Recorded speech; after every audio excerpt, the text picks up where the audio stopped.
प्रभु जी की लीला है न्यारी।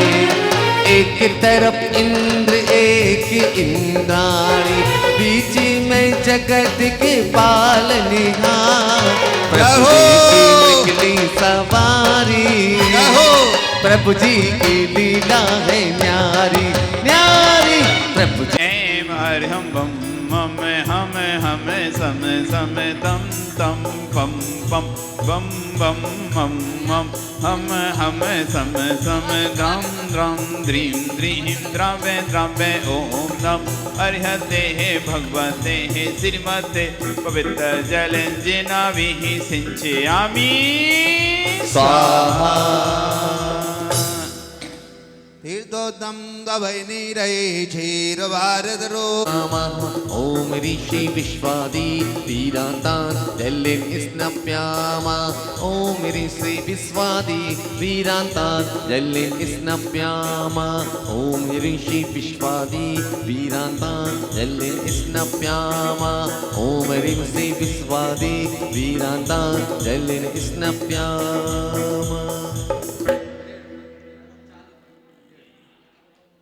चलिए एक एक करके अब से करें। हाँ झलके झलके झलकाओ रे कलेसा, झलके झलके झलकाओ रे कलेसा। प्रभु जी का नाम तक तक दिन तक तक तक दिन, झलके झलके झलकाओ रे कलेसा, झलके झलके झलकाओ रे कलेसा। प्रभु जी का नमन कराई रे कलेसा, प्रभु जी का नमन कराई रे कलेसा। झलके झलके झलकाओ रे कलेसा, झलके झलके झलकाओ रे कलेसा।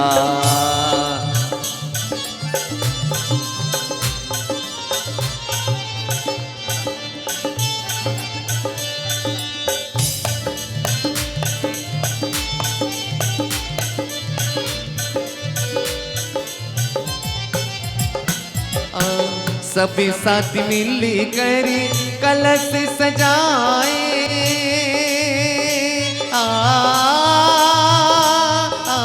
ओम नमः सिद्धेभ्यः ओम नमः सिद्धेभ्यः श्री वीतरागाय नमो नमः। नमो अरिहंताणं नमो सिद्धाणं नमो आयर्याणं नमो वज्रायणं नमो लोय सभ्यशावणं। चत्तारि मंगलम अरिहंता मंगलम सिद्धा मंगलम साहु मंगलम केली वृणत्तो धम्मो मंगलम। चत्तारि लोकोत्तमा अरिहंता लोकोत्तमा सिद्धा लोकोत्तमा साहु लोकोत्तमा केली वृणत्तो धम्मो लोकोत्तमा। चत्तारि शरणं भवजामि अरिहन्ते शरणं भवजामि सिद्धे शरणं भवजामि साहु शरणं भवजामि केली वृणत्तो धम्मं शरणं भवजामि। ओम ह्रीयनादिमन्त्रविनः सर्वशान्तिं तुष्टिं पुष्टिं च कुरु गुरु नमः स्वाहा। ओम ह्रूं छूं फट क्रीटिं कीटिं घातय घातय परगुणान स्फुटय स्फुटय सहस खंडान कुरु गुरु परमुद्रान छिन छिंदय परमंत्रान भिन बिंद छाम छह बावह ह्रूं भट स्वाहा। देवा थमड़ेवा रंगड़ेवा राइंगड़ेवा मोएड़वा सब्जी सप्ताण अपराजवतु रख रख स्वाहा। इति बट्ठमाण मंतने सर्व शांतिर्भवतु कांतिर्भवतु तुष्टिं भवतु पुष्टिं भवतु समृद्धिं भवतु। जन गहे जन नादमहं यजे।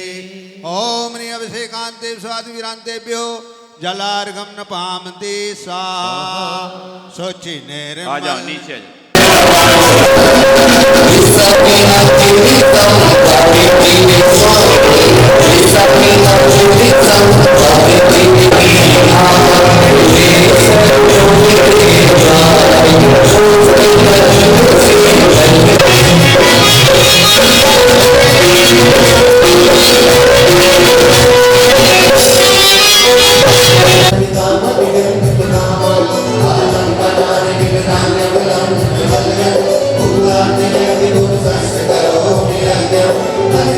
Hare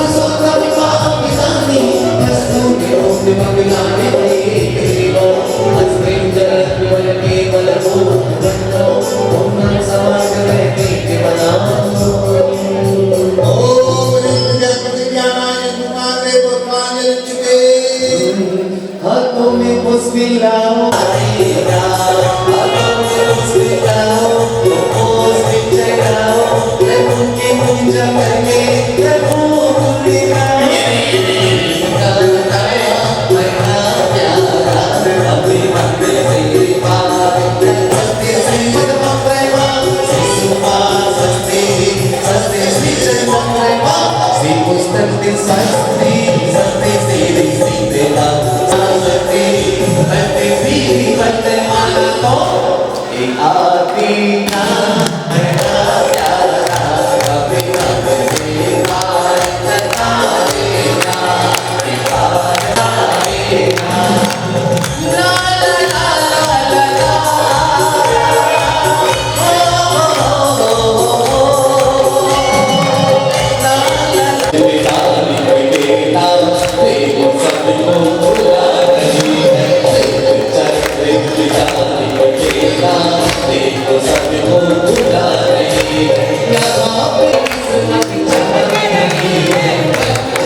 पेज नंबर 18 विधान की पुस्तक में पेज नंबर 18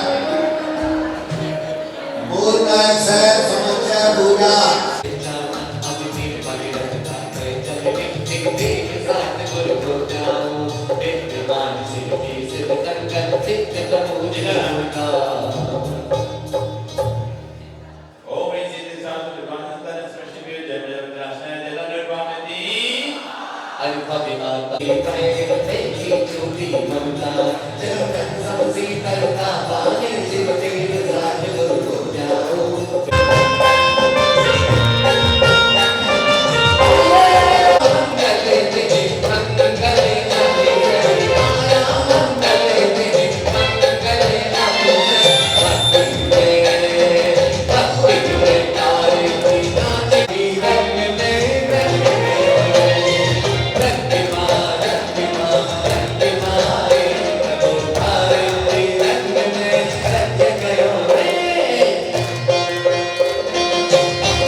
त्रिभुवन के ईश विशद भाव से पूज के झुका रहे पति। ओम ह्रीं नमो सिद्धानां सिद्धाधिपतये आगे दिशेन प्राप्त है अघन पावती वर्णित वर्गी के हैं नागप्रभा सिद्धाधिपतये दक्षिण दिशेन प्राप्त है अघन पावती वर्णित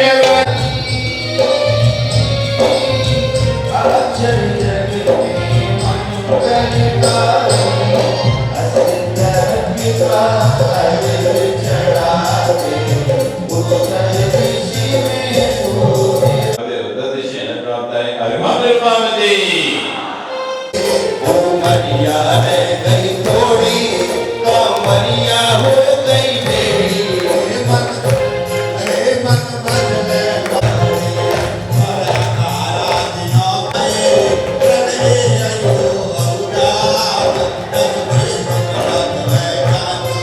यह 27 हो जाते सत स्वर संज्ञा को पाते मैं सारे कार्य मनावे मन की सब कहते भाई जान जयमाला पुनार्घम पावती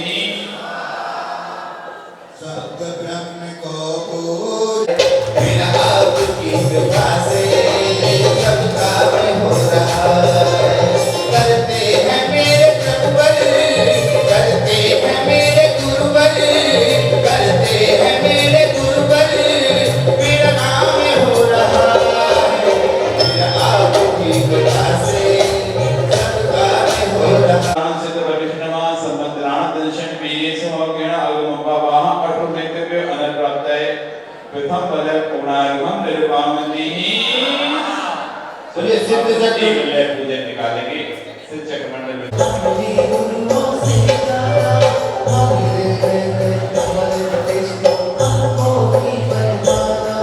हम आशिकिए गाए आए विश्वास तुम अब आओगे तुम्हारे हैं स्वामी तुमको भी सिद्ध करा हमारा प्यारा प्यारा देव हमारा सुना सुना हमारा आज्ञा सुना जी हमारा आज्ञा सुना हमारा आज्ञा सुना जी रामायणम तत्र तिष्ठितः स्थावनम अत्रम सहितो भवस सन्निकरणम् चलिए आप इस स्थान पर बैठ जाएं और आज आपको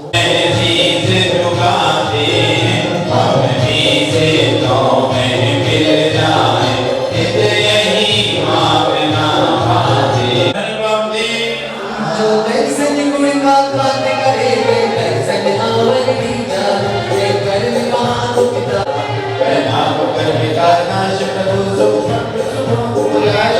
चरणों में बंधन हम करते अचल मेरे सम्र ओम ही अचलत गुण हम निर्वामती जरा दो कि जग में तो बिकाने उससे भी इंद्रिय गुण संयुक्त से वैष्णव अनप्राप्त है अघन पावती मन को भी तुम्हारे माने होते हैं जगवैया कबीरों का बेटा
पाए स्वाभाविक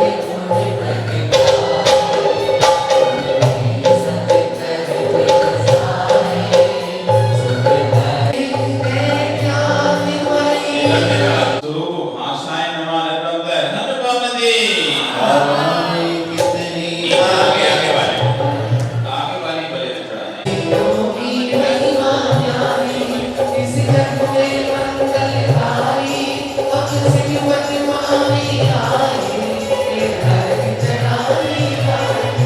ओम ह्रीं सुत जाते मन प्रभु हनुमंदी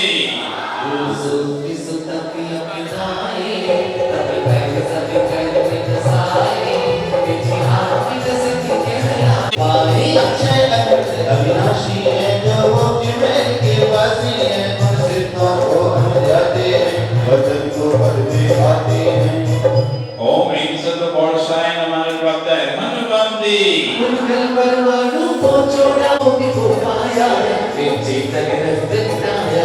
अक्षय अखंड अविनाशी है जो मोक्ष में के वासी उन सिद्धों को हम जाते हैं वचन को पढ़ते आते हैं ओम ह्रीं सुत भुवाय नमः प्रभु हनुमंदी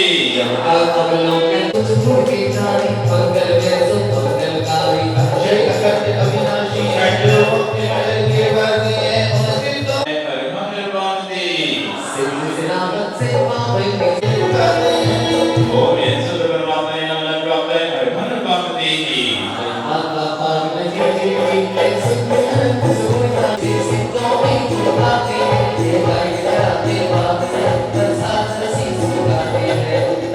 ओम ह्रीं सुत जनवाय नमः प्रभु हनुमंदी जो धर्म जन्म का अंत किए संत कालनी ओम ह्रीं नमो सिद्धार्थ कृष्ण नमः संवत्सराण दर्शन विहेसु अवक्षणा भगवत सृष्टि सत्यव्यो जगत हनुमंदी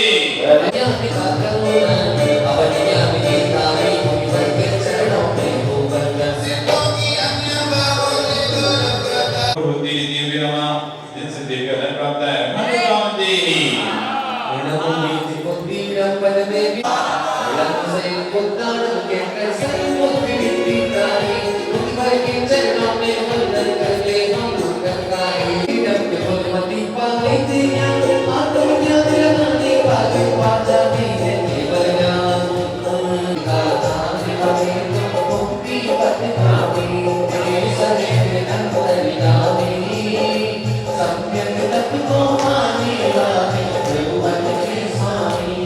ओम ह्रीं विग्रह जिनसे दिव्य धन प्राप्त है हनुमंदी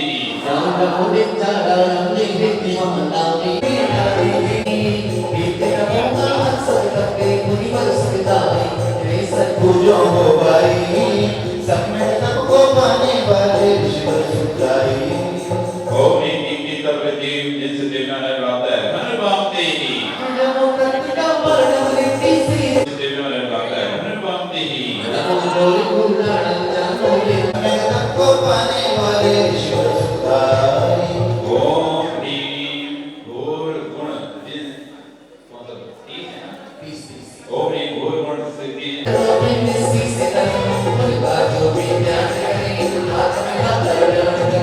ह्रीं आवश्य जिनसे दिव्य धन प्राप्त है भव्य भक्ति ह्रीं सर्वोच्च देवी जिनसे दिव्य धन प्राप्त है हनुमंदी क्या 8 ही गुण हैं? अनंतानंत गुण हैं। फिर 8 ही गुण की क्यों पूजा करते हो आप? सिर्फ 8 ही गुण की पूजा क्यों करते हो? उन अनंतानंत गुणों को क्यों नहीं याद करते? पता ही नहीं पहली बात तो। सिद्धों में 8 गुण हैं। सिद्ध मुक्त हैं या मुक्त हैं? सिद्ध मुक्त हैं या मुक्त हैं निर्मल जी? मुक्त हैं। किससे मुक्त हैं? कर्मों से। तो कर्मों से मुक्त हैं, ज्ञान से तो नहीं है ना। सिद्ध कर्मों से मुक्त हैं, गुणों से मुक्त नहीं है। कि गुणों से भी मुक्त हैं? गुणों से युक्त हैं, तो इसलिए सिद्ध मुक्त भी हैं और अमुक्त भी हैं। मुक्त हैं कर्मों की अपेक्षा से, सिद्ध मुक्त हैं कर्मों की अपेक्षा से। कर्म का बंध नहीं है इसलिए मुक्त हैं, लेकिन पूर्ण मुक्त नहीं है, वो ज्ञान से युक्त हैं, अनंत गुणों से सहित हैं, उससे बंधे हुए हैं, इसलिए सिद्ध अमुक्त भी हैं। सिद्ध एक हैं या अनेक हैं? एक हैं या अनेक हैं? मूर्त हैं या मूर्त हैं? कैसे हैं सिद्ध? मूर्तिक हैं क्या मूर्तिक? पता नहीं चल रहा, तुम लोगों को तो पता भी है कि नहीं कुछ? ये बात नहीं। अच्छा बताओ, दाल में क्या क्या डालना पड़ता है? बघार लगाते लगाते क्या क्या डालना पड़ता है पता है क्या? क्या क्या डालते हैं? जीरा डालते, नमक डालते, हल्दी मिर्ची, ये तो याद है ना? तो जैसे ये याद है वैसे ये भी याद रखो। सिद्ध मूर्तिक हैं या मूर्तिक हैं? कैसे हैं सिद्ध? मूर्तिक हैं विजय क्या मूर्तिक है? आकार नहीं तो निराकार हैं। तो हमने तो आकार पूछे नहीं, हमने तो पूछा है मूर्तिक हैं या अमूर्तिक हैं?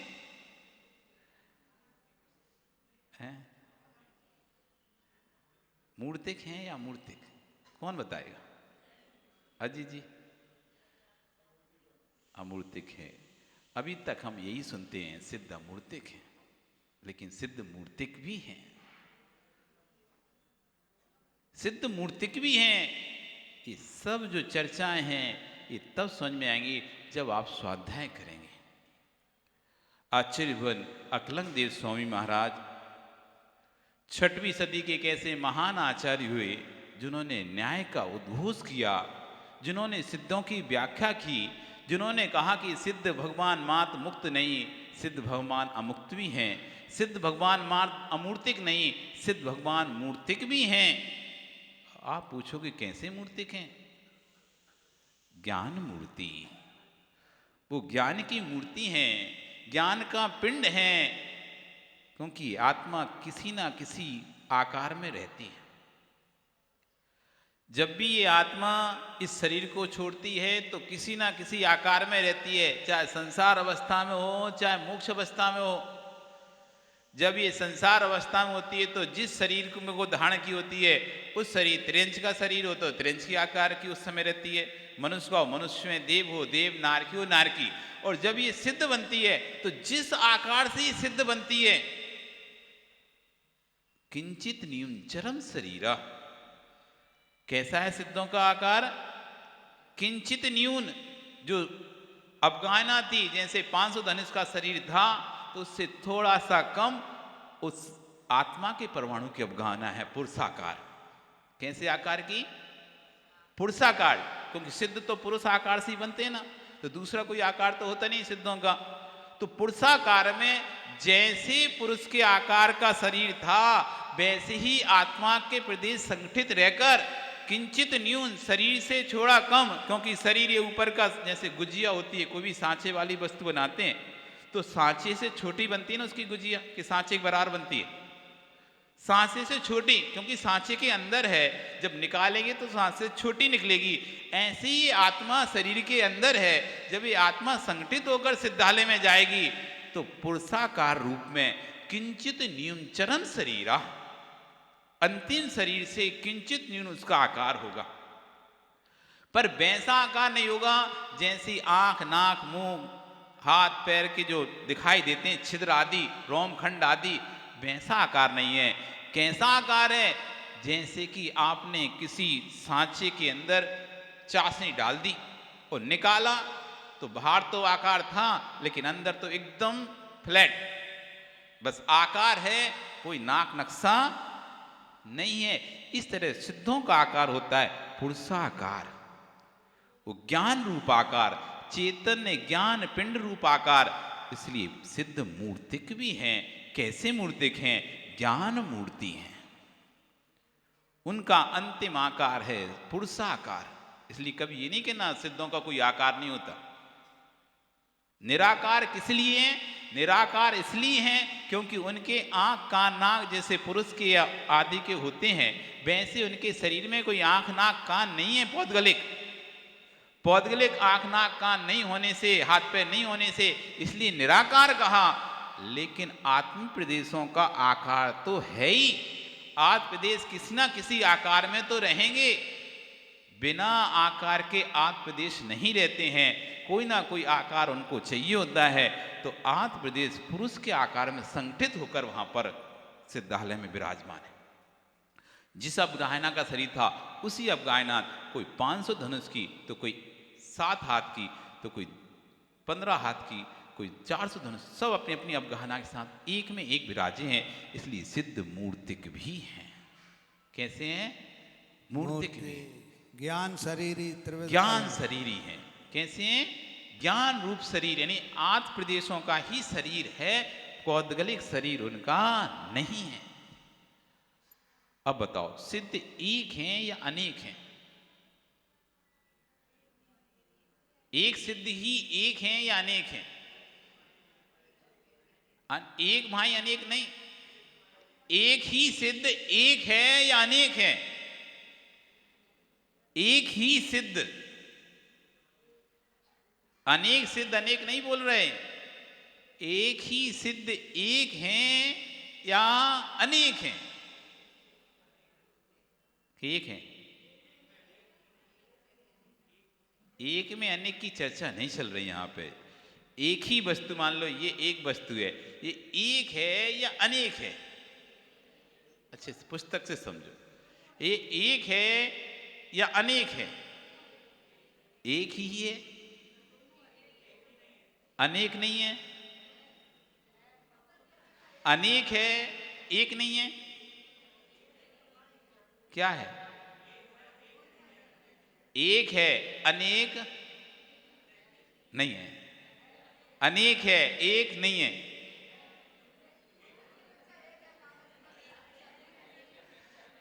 हाँ, एक पुस्तक की अपेक्षा से पुस्तक एक है, लेकिन इसके एक एक पेज, अनेक पेज हैं इसके अंदर, इसलिए उसकी अपेक्षा से कैसी? अनेक हैं। ऐसी सिद्ध एक हैं, लेकिन अनेक गुणों से युक्त होने के कारण से अनेक भी हैं। ये है हमारा द्वाशांग, ये हमारा स्वादवाद, ये है मेरा अनेकांत। क्योंकि हमारा मूल जो है सिद्धांत, कभी कोई आपसे पूछे जैनियों का मूल सिद्धांत क्या है, तो आप क्या बोलोगे? जैनियों का मूल सिद्धांत, सब दर्शनों के अपने अपने सिद्धांत होते हैं ना, तो आपके दर्शन का सिद्धांत क्या है? आपके दर्शन का भी कोई सिद्धांत होगा ना, आधार होगा, बेस होगा। बिना आधार के तो कोई दर्शन टिकता नहीं है, बिना आधार के तो कोई धर्म टिकता नहीं है। जो भी धर्म टिका है उसका कोई ना कोई आधार होना चाहिए, बेस होना चाहिए। तो आपके धर्म का आधार क्या है? अनेकांत, बस। अहिंसा, बस एक ही है। अहिंसा तो सब धर्म, बहुत सारे धर्मों में चर्चा है अहिंसा की। अहिंसा तो कॉमन चीज है, कॉमन चीज है अहिंसा। ये तो सब धर्मों में, अधिकांश धर्मों में मिल जाएगा आपको। अपनी अपनी परिभाषा के हिसाब से अहिंसा की परिभाषा सब करते हैं। कोई पंच इंद्रियों की बस हिंसा नहीं करना हिंसा मानता है, कोई और थोड़ा सा गहरा चला जाए तो भैया और 2 इंद्रिय 3 इंद्रिय नहीं मानो तो अहिंसा मानता है, और जा तो 1 इंद्रिय तक की भी हिंसा नहीं करता अहिंसा। मतलब सब दर्शन अपने अपने हिसाब से अहिंसा की व्याख्या करते हैं। तो अहिंसा इसका बेसिक नहीं हो पाया है। अहिंसा है, लेकिन अहिंसा से हम अपने धर्म को अलग नहीं कर पाएंगे। ऐसी वस्तु होना चाहिए जो सिर्फ हमारे पास हो, दूसरे के पास नहीं हो, तब लक्षण बनता है। लक्षण समझते हैं? अनेक वस्तुओं के अंदर में से एक वस्तु को पृथक कर देना, उसका नाम है लक्षण। अनेक मिली हुई वस्तुओं में से किसी एक वस्तु को जब हम अलग करते हैं, किसी एक चिन्ह देकर, जो कि किसी और में नहीं पाया जाता, उसका नाम होता है लक्षण। जैसे हम यहाँ बैठे हैं, अब इतने सारे इंद्र बैठे हैं, किसी इंद्र को अलग करना है तो हम एक लक्षण बनाएंगे जो सब में नहीं पाया जाएगा। तो आपके एक एक लक्षण निश्चित कर दिए गए। ड्रेस एक सी है, मुकुट एक से हैं, आपको बुलाना है, कैसे बुलाएं? अरे यज्ञ नायक आ जाओ। सो तो नहीं रहे, जग रहे हो ना? हाँ, जगते रहना। यज्ञ नायक आ जाओ। तब देखो इतने सारे में बीच में से यज्ञ नायक एक लक्षण बन गया। अब ये और किसी के पास नहीं। सौदरविंद ये लक्षण हो गया, और किसी के पास नहीं पाया जाएगा अभी इस समय। तो ऐसी एक लक्षण ऐसा होना चाहिए जैन दर्शन का जो अन्य दर्शनों में ना पाया जाए, तब तो उसका लक्षण कहलाएगा। नहीं तो लक्षण में अति व्याप्ति दोष हो जाएंगे। अति व्याप्ति, अव्याप्ति, असंभव, ये 3 दोष लगते हैं। अब ये सब चर्चाएं बहुत गहरी गहरी चर्चाएं। तो लक्षण हमारे दर्शन का सिद्धांत 3 सिद्धांत पर आधारित है। हमारा जैन दर्शन 3